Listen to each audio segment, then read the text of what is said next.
Yesterday, I was working with Andy Runyon to prepare for a webinar that we're doing today, and I came across an interesting statistic. Last year, 2024, 31% of cyber insurance claims were due to what is called third-party risk losses.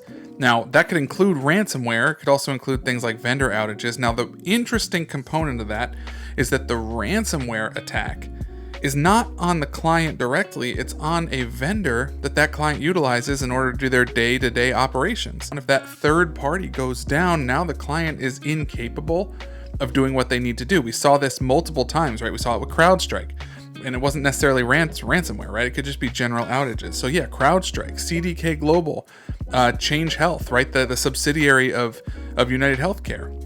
There were incidents that happened that rendered clients unable to do what they needed to do in order to run their businesses. 31% of cyber claims last year were due to this third-party incident. That's almost a third.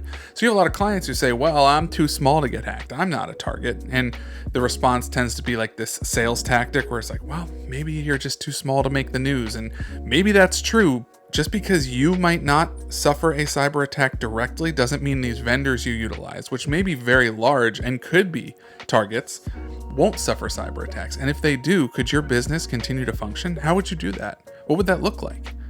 Well, maybe I'll just get a cyber insurance policy that's going to cover me for that. You're not going to get a cyber insurance policy unless you get the right security in place to make you eligible for a policy that will cover you for that. That is the concept of being a cyber risk advisor. You're looking at the full picture of what cyber risk is all about. You're looking at the client directly. You're looking at their security. You're looking at their need for insurance. You're making sure that they are doing everything they can to address all the potential ways that a cyber incident could happen. And you're helping them navigate the route to get to what it means to be protected. You're looking at that stat, 31%, almost a third are due to third-party risk. And that's a conversation worth having with your clients.